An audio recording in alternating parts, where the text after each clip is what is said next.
Hello friends, scientist smart study में आपका स्वागत है। दोस्तों, आज के लेक्चर में हम पढ़ने वाले हैं भूकंप के बारे में। इसके नाम से ही इसका मतलब स्पष्ट है। दोस्तों, जो भूकंप शब्द है ये दो शब्दों से मिलकर बना हुआ है। जो पहला शब्द है वो है भू और जो दूसरा शब्द है वो है कंप। भू का मतलब होता है भूमि, कंप का मतलब होता है कांपना।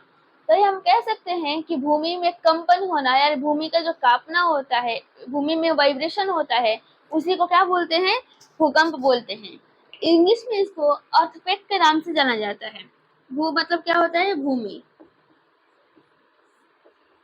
कंप मतलब कंपन होना यानी वाइब्रेशन होना। इसी को क्या बोलेंगे? भूकंप बोलेंगे। इसको इंग्लिश में क्या बोलते हैं? इसको इंग्लिश में बोलते हैं अर्थक्वेक। अर्थक्वेक।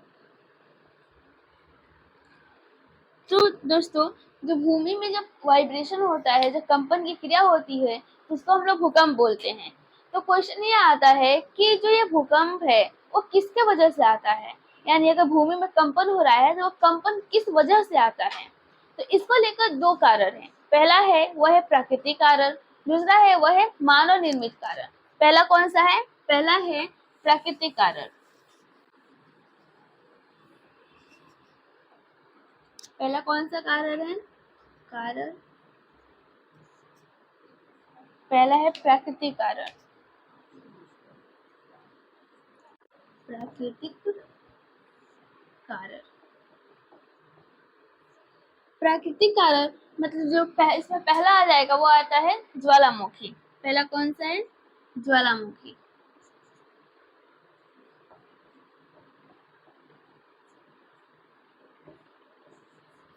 दोस्तों, वैसे तो मैं आपको ज्वालामुखी के बारे में नहीं पढ़ाई हूँ, लेकिन जो नेक्स्ट वीडियो है उसमें हम लोग ज्वालामुखी के बारे में पढ़ेंगे।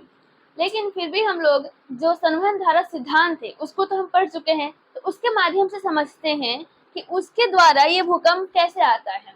तो दोस्तों, जो संवहन धारा जो सिद्धांत है वो होम्स के द्वारा दिया गया था, जैसा कि मैं आपको बताई थी। तो जो होम्स थे तो उनका कहना था कि जो मेंटल में जो मैग्मा का फॉर्मेशन होता है, यानी मैग्मा जो बनता है, वो क्या होता है? अर्थ क्रस्ट पर आता है और वो बाहर निकलने का प्रयास करता है।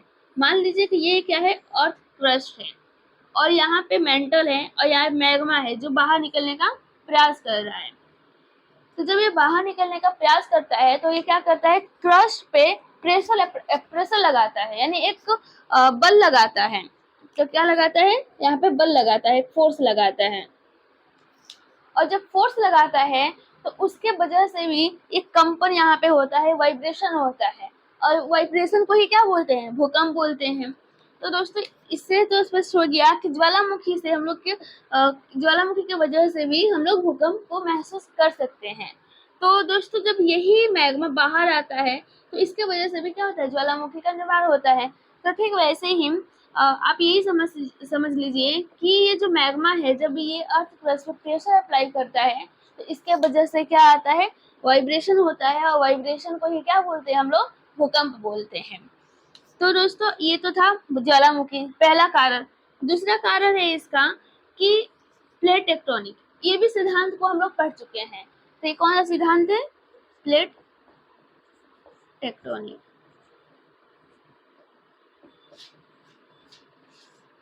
प्लेट टेक्टोनिक इसका मतलब होता है कि प्लेटों में मोमेंट होना। मैं आपको बताई थी कि प्लेट किसको बोलते हैं। जो स्थल मंडल है वो स्थल मंडल टूट जाता है तो उसको टूटे हुए भाग को ही प्लेट बोला जाता है।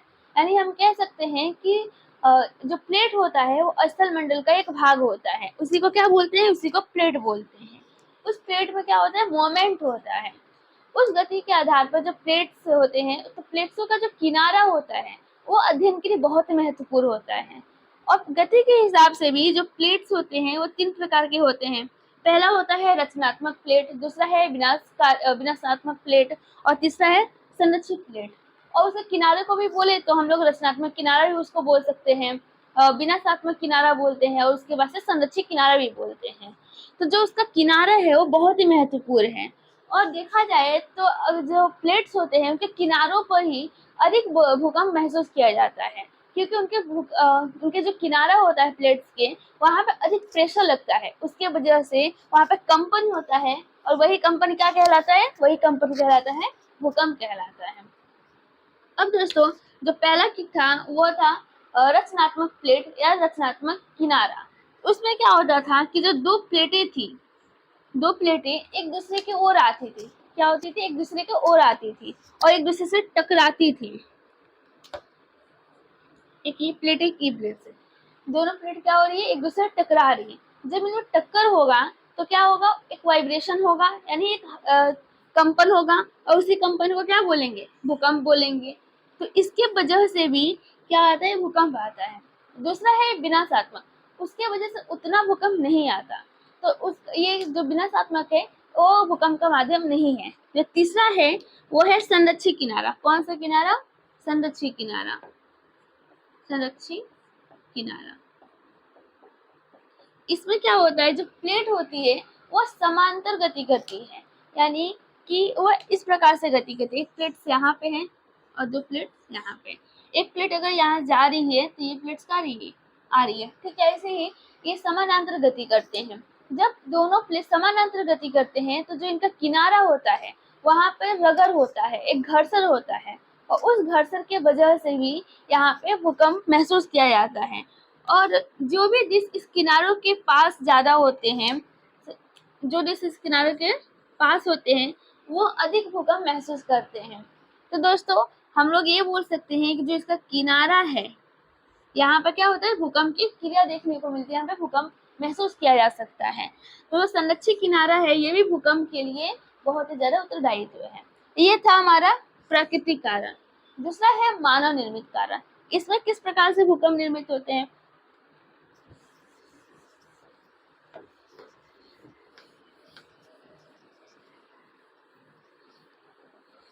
मानव जो मानव के द्वारा, मतलब मानव के वजह से भूकंप आए, वाइब्रेशन हो, उसको क्या बोलते हैं, मानव निर्मित कारण बोलते हैं। तो इसमें कौन सा है, मानव निर्मित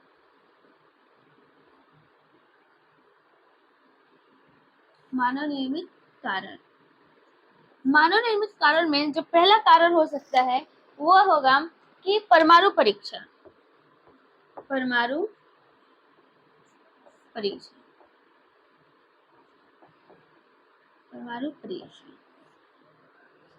दोस्तों अभी क्या होता है कि जो मानव है खुद को शक्तिशाली घोषित करने के लिए वो क्या करते हैं, बहुत सारे परमाणुओं का परीक्षण करते हैं, यानी जो बम होता है परमाणु बम उसका परीक्षण करते हैं। तो दोस्तों उसके वजह से भी क्या होता है, एक वाइब्रेशन होता है, एक कंपन होता है, और उसको ये क्या बोलते हैं, भूकंप बोलते हैं। तो हम कह सकते हैं कि परमाणु परीक्षण के वजह से भी भूकंप महसूस किया जा सकता है। जो दूसरा कारण है वो ये हो सकता है खुदाई का।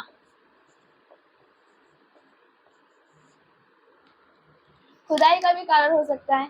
अब जैसे कि जो मानव है वो क्या करते हैं, बहुत बड़ी बड़ी बिल्डिंग बनाते हैं, उसके बाद से वो बांधों का निर्माण करते हैं, रोड बनाते हैं। तो इन सब के वजह से भी क्या आता है, भूकंप आता है, एक वाइब्रेशन होता है। तो आप समझ गए किसके वजह से भूकंप आता है। अब क्या होता है दोस्तों कि अब जब भूकंप आते हैं तो पृथ्वी के आंतरिक भाग से एक तरंग के रूप में निर्मित होता है, यानी उसको हम लोग क्या बोलते हैं, भूकंपीय तरंग बोलते हैं।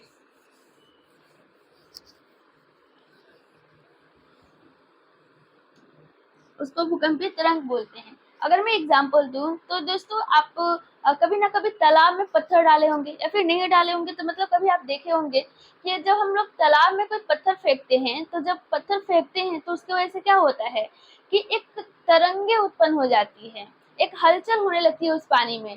ठीक वैसे ही जो हमारा पृथ्वी है उसके अंदर भी एक हलचल होती है, और पृथ्वी के अंदर से ही ये तरंगे उत्पन्न होती है जिसको हम लोग भूकंपीय तरंगों के नाम से जानते हैं।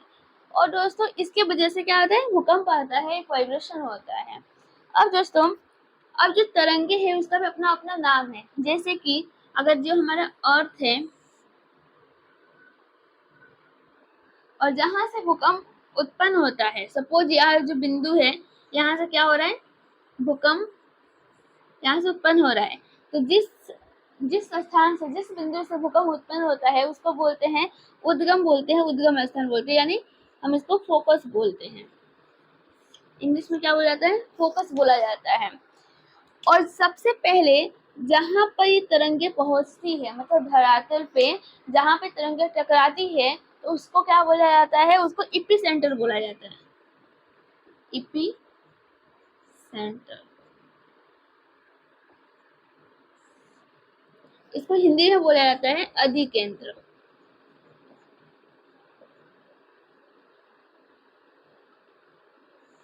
इसको अधिकेंद्र, जहाँ पर ये भूकंप के जो तरंगे होती है धरातल पर सबसे पहली बार टकराती है, तो उसको इपिसेंटर या अधिकेंद्र के नाम से जाना जाता है। और जहाँ से ये उद्गम होता है, ये तरंगे उत्पन्न होती है, उसको क्या बोला जाता है? फोकस बोला जाता है, यानी भूकंप मूल बोला जाता है। ये था जब तरंगे उत्पन्न होती है। अब इसका भी अपना अपना नाम है, जैसे कि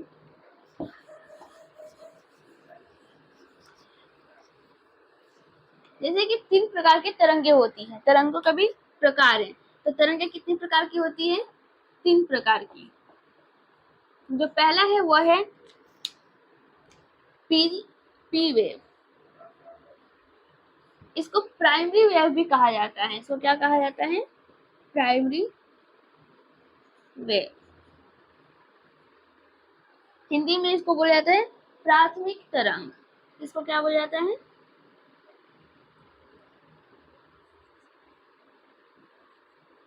प्राथमिक तरंग। क्योंकि ये जो सबसे पहले तरंग उत्पन्न होती है, इसलिए इसको प्राथमिक तरंग के नाम से जाना जाता है। जो इसकी स्पीड होती है बहुत ही तेज होती है, बहुत तेज गति से ये फैलता है। तो दोस्तों इसकी गति क्या होती है? इसकी स्पीड क्या होती है? इसकी स्पीड सबसे तेज होती है। और कितनी होती है?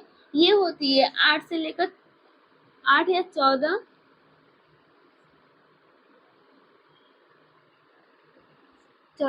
किलोमीटर प्रति सेकेंड।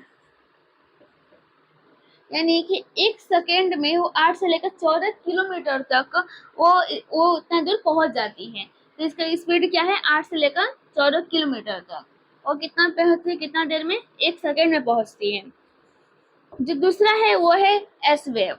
और दोस्तों एक और चीज याद रखिएगा पी वेव्स के बारे में। जो पी वेव्स है ये ठोस, द्रव और गैस तीनों में ट्रेवल कर सकती है, तीनों में से गुजर सकती है।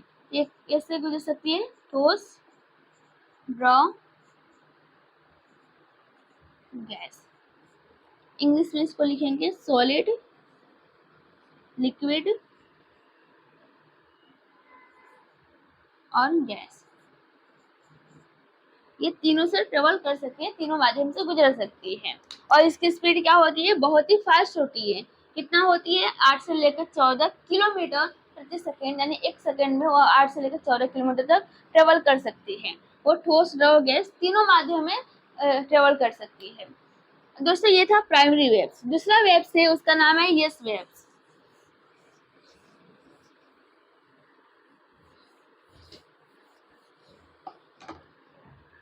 दूसरा कौन सा है? वो है यस वेव। इसका फुल फॉर्म है सेकेंडरी वेव। इसको हिंदी में बोलते हैं द्वितीयक तरंगे।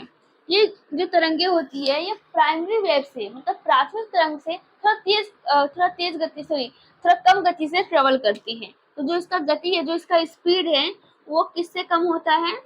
जो इसका स्पीड किससे कम होता है? प्राइमरी वेव से।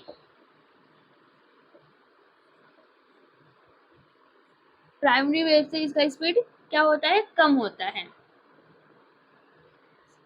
और कितना होता है? तो इसका स्पीड होता है 6 से लेकर 8 किलोमीटर प्रति सेकेंड। यानी कि 1 सेकेंड में 6 से लेकर 8 किलोमीटर तक ये ट्रेवल कर सकती है। और जो प्राइमरी वेव थी, जो प्राथमिक तरंग थी, वो कितना? 8 से लेकर 14 किलोमीटर प्रति सेकेंड, यानी 1 सेकेंड में वो 8 से लेकर 14 किलोमीटर ट्रेवल कर सकती थी। और जो एस वेव्स होती हैं ये द्रव में ट्रेवल नहीं कर पाती। जो तरल होता है, जो द्रव होता है, उसमें ये ट्रेवल नहीं कर पाती। तो कहाँ पर ट्रेवल नहीं कर पाती? द्रव यानी तरल, यहाँ पे ट्रेवल नहीं कर पाती, ठोस में कर लेती है। और दोस्तों ये था सेकेंडरी वेव्स। अब जो तीसरा है उसका नाम है एल वेव्स।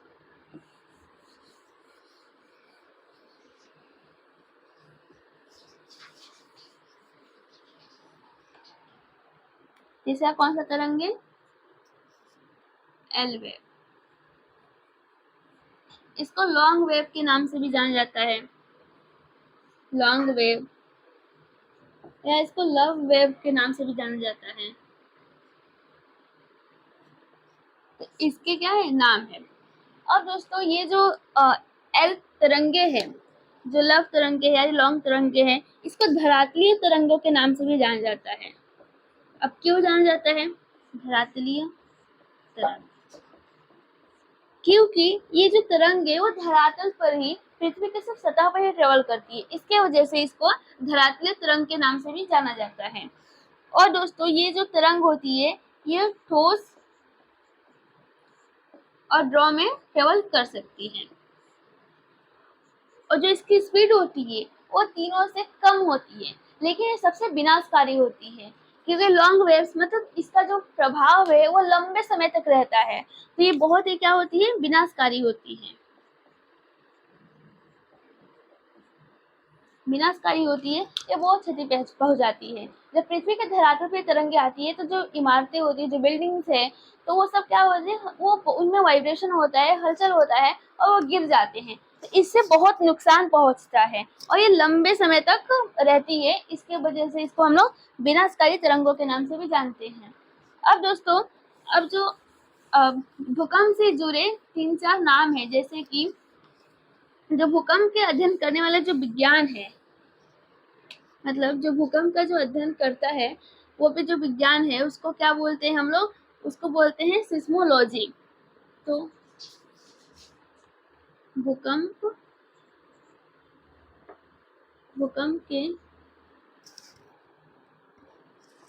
का जो अध्ययन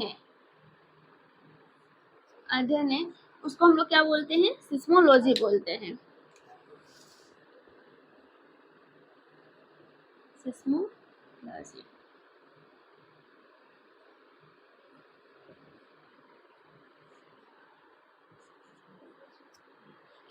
और जिससे ये भूकंप नापा जाता है, मतलब जिससे भूकंप मापा जाता है उसको बोलते हैं सिस्मोग्राफ। जिस यंत्र से, जो यंत्र है भूकंप मापने का, भूकंप मापने वाला जो यंत्र है उसको क्या बोलते हैं, सिस्मोग्राफ बोलते हैं, सिस्मोग्राफ।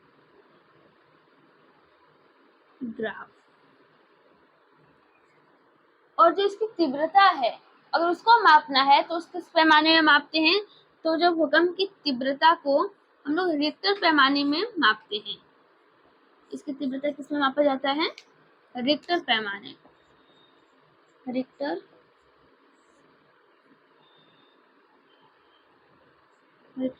पैमाना। और एक चीज और एग्जाम में पूछता है कि जब भूकंप आने वाला होता है, यानी जिस जगह पे भूकंप आता है, तो वायुमंडल में कौन सी गैस की मात्रा बढ़ जाती है, तो वो गैस है रेडॉन। कौन सा गैस है, रेडॉन। ये जो गैस है इसकी मात्रा वायुमंडल में बढ़ जाती है। तो ये था हमारे भूकंप के बारे में। तो आज के लिए इतना ही दोस्तों, नेक्स्ट लेक्चर में हम लोग ज्वालामुखी के बारे में पढ़ेंगे। Thank you.